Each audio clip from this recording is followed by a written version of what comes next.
That's right, I'm crazy enough to wear these on camera. What will I do June 3rd at Kinda Funny Live 3? There's only one way to find out. kindafunny.com/KFL3. Get your tickets. Come here. Hang out with me.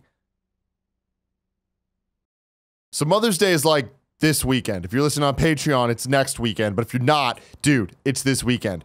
Luckily, this episode of the Gamescast is brought to you by Sherry's Berries. Now, if you don't know Sherry's Berries, some of our friends, namely Andy and Kevin, they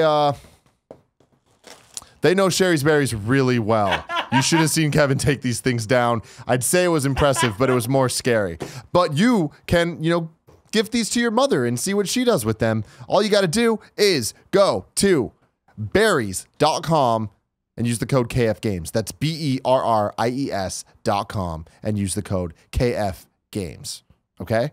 Now let me tell you a little bit about these things, right? They're strawberries dipped in chocolate. You might think, oh, I've had that before. Not like this. Sherry, I don't know what her special technique is, but she is nailing it. There's a special deal now.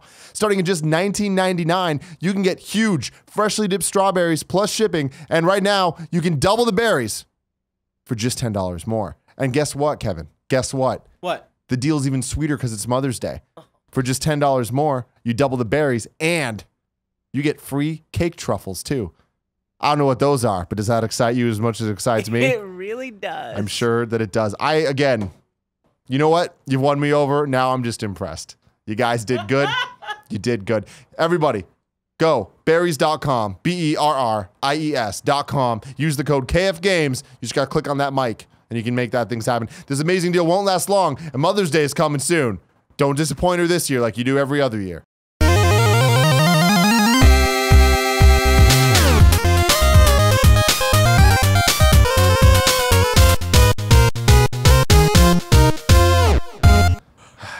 Topic 3 of the show is Call of Duty World War II, officially announced now. We got release dates coming. We got all that stuff. Going back to World War II. First time in a very long time. Sledgehammer did Advanced Warfighter? No. Well, it would have been... Oh, shit. Here we go. Or did they do... I'm going to run to the bathroom. Okay. While you talk about this. Well, I want to sort it out without using my computer because I hate that. You know how you... Yeah, I don't fact-checking Marines podcast. It's scientific facts. So, hold on. We can do this. We can do this. We can do this. Okay. So, Black Ops is Infinity War, correct? No, that's Treyarch. Shit. Black Ops is Treyarch because it has all the gadgets and has zombies. Exactly. And so we go back one. Call of Duty Infinite Warfare was just put out by Infinity Ward, which is confusing. Yeah. And then was Advanced... So Sledgehammer was Ghosts. Oh, Ghost was okay. At the PlayStation 4 launch, that was correct? the first next-gen one. Yeah. Yeah. And Advanced Warfighter was the year after Ghost. So that has to be... it has to... No. Was it Advanced Warfighter? That doesn't sound right. It was Graw, but it was COD-AW. Is that, and that's the one with the... They put him in the exosuits. Yeah. And Troy Baker is one of the guys, right? Kevin Spacey year. That's the Kevin Spacey year. Okay. No, Kevin Spacey's... Yeah. Because Kevin Spacey was the year after Ghost. Ghost. Fuck, I like this game. We're trying to remember everything. Yeah, this is the old man. Wait a second. You're from Missouri. Do you know Bob Hoskins? Yeah. Oh, Mario? Yeah. Yeah. Down at the pizza. Yeah, I used to see him down at the pizzeria. Oh yeah, of course. Yeah. Got his sister June. Oh, she runs that bakery. She used to go. Her daughter just got married. Jimmy. Advanced Warfighter doesn't sound right though, was it?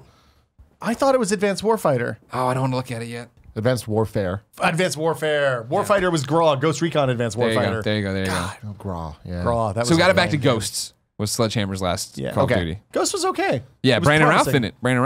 Superman himself. Yeah, but like the thing about Ghost was it was the first one on the new platform. They got to bring all their stuff up to speed. Of course. It's not great, but it was serviceable. Sure. What gets me excited about this one is the same thing that tricks me about every Call of Duty, is they talk about having a focus on single player story and they're going to really double down on it and make it a big deal. And when they start talking about this one, WWII, I don't like calling it World War II because they don't spell it out. Yeah. It's WWII. I'm just gonna say. WWII means World War II. It's a commonly held I'll believe when I see it. Okay. All right. But I like what they're talking about here of like, we're not, what always turned me off about Call of Duty games, World War II games, was like, just jumping around. I think you mean WW2 games. I fucking dislike you. Why do we invite you on? Jumping around all the different things, playing them all at the same time, but you know what I mean? Like never having a narrative to it. So the idea of what they're talking about with World War II here, WW2, Call of Duty WW2, officially trademark Activision, is the fact that, hey, this isn't going to take you all around the battlefields. It's going to focus on these very specific things and this very specific narrative that only spans, I think, 2 years or whatever. We're going to stick with these characters, which starts getting me excited for like a Band of Brothers vibe. And they, again, have great actors involved with it. So it's like, okay, maybe this is going to be what I want. And I think I'm not alone in that. That's what it seemed like Battlefield did last year with Battlefield 1. That's my thing is I loved Battlefield 1's single player last year. The little vignette stories, I thought that was such a great way to do the single player, especially because World War I was never really tackled in a game, especially not on that level. Something like we didn't even learn about in history class, really. Like, yeah. They're like, hey, there was this big war, a bunch of people died, then there was the Spanish flu, and oh, by the way, Nazis. Yeah, it led to the next one. Yeah. But yeah, no, I loved last year's, and not all of the vignettes were as good as the rest of them. But with this is I don't know, watching the story trailer. I mean, I've never been a Call of Duty guy, but watching the Infinite Warfare story trailers, I'm like, this seems interesting a bit. The Advanced Warfighter or Advanced Warfare. With Kevin Spacey. With Kevin Spacey, I'm like, all right, cool. The narrative sounds interesting. This one, I'm like, this really just seems as generic as you can possibly get. But is it generic if it's going to actually achieve what we want? Hey, here is the Band of Brothers, this crew you're with. You're going to get to know them. You're going to get to care about them. A couple of them are going to die, of course. We're going to take you from point A to point B and tell you a story. Yeah. That's the one where, because like my whole thing with like the Kevin Spacey year, I was like, oh fuck, I'm on such a House of Cards roll right now. I was really looking forward to 9 Lives or whenever this cat movie wasn't announced yet. But I was like, I like Kevin Spacey in this moment. I'm excited for this. And then I looked at reviews and I was like, oh, it didn't really deliver. He's in it for like 20 minutes or whatever. Not going to do it. Now, same thing can be said is that Infinite Warfare. Oh, hey, we got a couple guys from Naughty Dog. We're doing these different things. Like the story's written. I hosted the panel. I was like, I'm interested in this. And I played through the first 5 or 6 hours and it was like, all right, cool, but it's a little too sci-fi techie right now for me, and it's also way too, all right, Admiral, blah blah blah blah, and I can't get down with that kind of military storytelling usually. But then what I liked about Band of Brothers so much watching it was like the interpersonal connection, and it wasn't about like, you know, even though there's moments of like you always salute the rank, not the person, and all that jazz. Like, so, like my problem, my worry is a little more meta, right? Like at the start of 2016, if you had said, hey, let's go back to World War II and shoot some Nazis in a multiplayer shooter again, I'd be like, yes, I have a lot of good memories of shooting Nazis in multiplayer shooters. In 2017, not to get too real, but like, I kind of don't want to expose myself to Nazis in a video game. And we got enough Nazis here. We're full. Like the Nazi store, I hope, like, I don't know that it's a good idea to empower the neo-Nazi movement that's happening in America with the ability to play Nazis in a video game right now. Like, I know it's a dumb thing to say. It sounds like a dumb thing to say, but like, it's bad enough when somebody's calling me a cocksucker on the internet. I don't want them. Oh, sorry. Is that? No, you're allowed. Okay. I'm saying that well. He's just being great. I just, you know, I don't want to have, you know, actual neo-Nazis yelling at me playing Nazis in a video game. No. And like, I don't know. I hope they do something ridiculous, like only let you play the American side in multiplayer and everybody the other side just is skinned Nazi. Yeah. I think that would be really fun. Well, the ridiculous thing now is the tweets going around, like Jason Schreier's tweet where, do you know what I'm talking about? No. Jason Schreier from Kotaku tweeted out this image of a tweet conversation about people bitching about like, oh, why are you including women in the game? Because that's not factually accurate to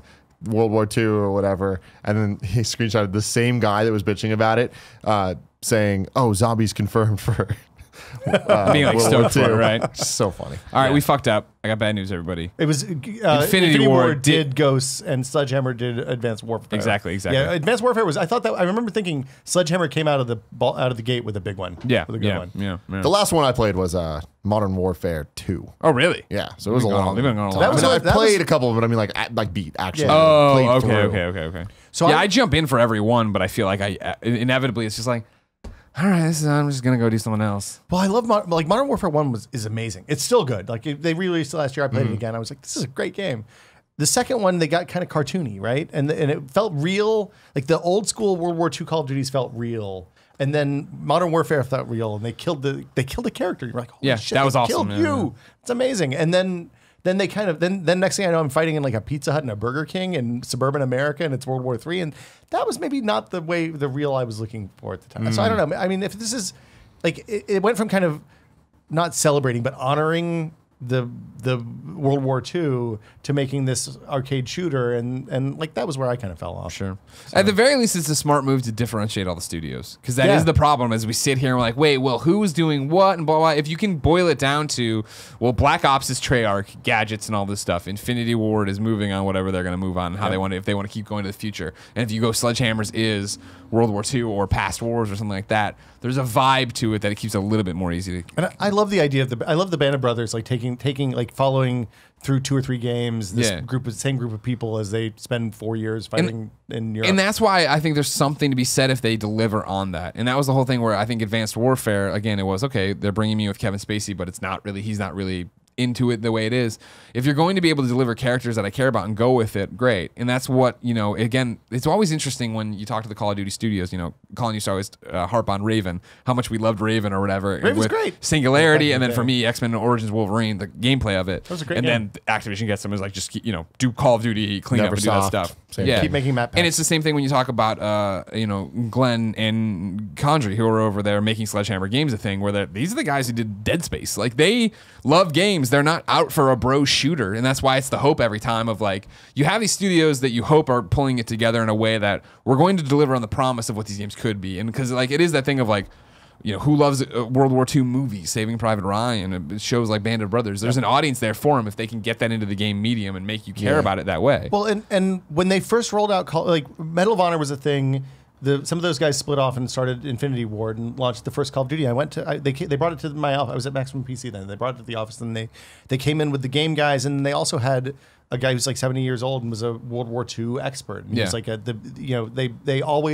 they still do that. They still bring an expert around, but like it felt like they were there for the right reasons rather than making a thing that kind of like it celebrated violence in a good way instead of in a I don't know. I'm not explaining myself well, but this feels a little bit different, and at least what I've seen so far. So I don't know. We'll see. Going back to what you're talking about with the movies and stuff, it's just, to me, it seems like such an old era. Like we don't necessarily need to go back to it, because I associate the PS2 and original Xbox generation with World War II so much, where it's like, I don't think that these games can elicit the memories I have of those games. Like, I'm sure that if I were to go back now, they wouldn't play garbage. at all. Yeah, they look but terrible. I remember them being so epic. And it just like the Normandy Beach is just like, that is one of those iconic video game moments. I think specifically I'm talking about Medal of Honor. But as I remember, my friend Curran was so into Call of Duty 1 on PC.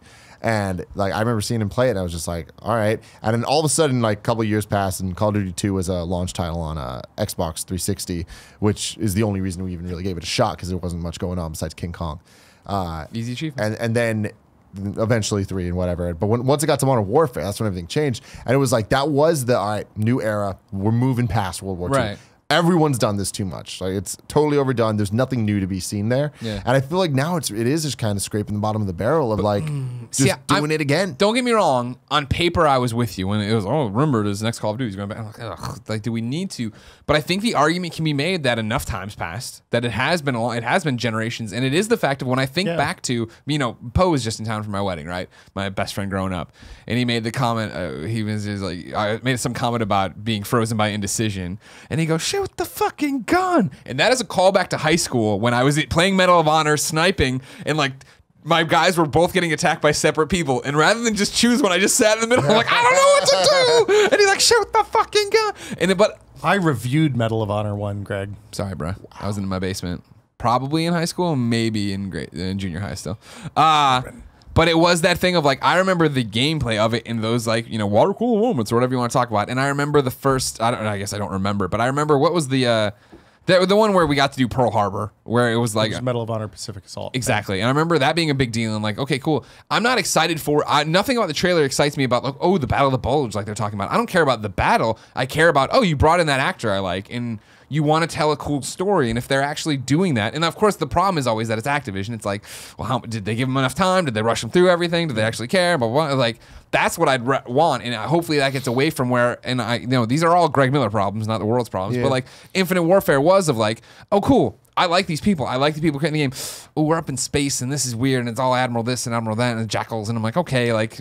Well, I mean, for me, playing like Medal of Honor, first PC Medal of Honor, playing Call of Duty 1, like those gave me an appreciation.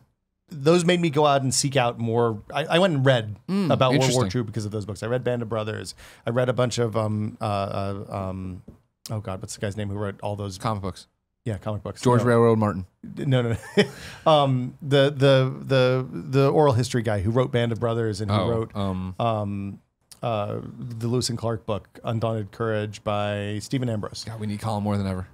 Yeah. So anyway, you go out and you get those stories, and like you can read the book, but then getting off of a barge in Stalingrad and being chained to an NPC, and then handing you an extra clip and handing the NPC a gun, and you having to wait until that person that you're tied to is shot to grab the gun from them because they only had one gun for every other soldier, and this was what they thought was a good way to handle this. Like it gives you a real appreciate. Like it puts you in a situation where you can experience something that would otherwise be impossible to experience, which is the neat thing about going back and visiting historical locations again. Sure. I don't know. Yeah. No, I mean, they couldn't sell me on this if they tried, but I'm not the audience. But for Battlefield 1, were you excited for that when you heard and saw that originally? See, my thing was for Battlefield 1, from the moment I saw the story trailer, I'm like, I'm in. Oh, wow, okay. Like, there's that story trailer, I was like, they edited that trailer so well that I'm like, I'm sold by the hype of this. Like, this looks interesting. It looks super varied in a way that looks like it'll make sense. And going into once I started playing it and once I started hearing what everyone else was saying, where they're like, oh, these vignettes are not that long. You can get through them. They each tell their own self-contained story. I'm like, oh, you are speaking to me. Like, this sounds great. I wish there were more of those rather than just like one per kind of area when I was playing Battlefield 1. Oh, yeah? Yeah, it felt like if I was just playing that for single player, it was a little short. See, it's enough for me. I don't know. I just like, I'm not the multiplayer shooter guy. So it's like, for me, I'm more of a Battlefront guy. I like a little more top level. I love Star Wars. So it's like, this is just cool and fun. And the idea that Battlefront 2 is going to have single player, and like, I am so sold based on this trailer. That's more up my alley. But yeah, Battlefield 1 did win me over in a way that watching the World War II trailer, I was like, oh, like it not only didn't win me over. I'm like, no, definitely not. Push you away. Okay, Yeah. Interesting. What if I tell you there's pigeons in it? Pigeons? Oh, the pigeons were a big sell for me for that. Can you send messages with pigeons? I mean, this is World War II, so they must have had. Like, you were around at the time, right? Yeah, they had totally the cell there. phones that like connected to the giant You things. crank the thing, and then you have a backpack, and the guy gets shot in the backpack, and your radio doesn't work anymore. Yeah. You And just the bullet designed a comes out of level. the front of You his just head. designed a level. Look, I can't stop making games. I don't even make games. I just make shows about games. Are you guys hyped though? World War II, you think you're gonna play it? I mean, I'll play it, but I'm not. I play everything though. I'm a bad person. I feel like it'll be the same thing for me as usual. Where Call of Duty's here, and I'll pop it in and I'll start the campaign. And I'm hoping though it'll have a hook that grabs me and keeps me in. You know what I really want? I just want a game that's headquarters mode on that little tiny map with the crates from Modern Warfare 1. I just want to play that. That's all the Call of Duty I need. I should load that up like every 2 or 3 years. Yeah. Get like 16 people in there, have a grenade spam Have a good frenzy. time, call it a day. And just call it. Call of Duty Pentagon. Yeah. Oh man. Hopefully you enjoyed that episode of the Kind of Funny Gamescast. If you did, click there to subscribe to Kind of Funny Games. Click there to subscribe to Kind of Funny for non-game content. Click here to support us on Patreon. And this part's not sponsored, Cherries Berries. Get out there.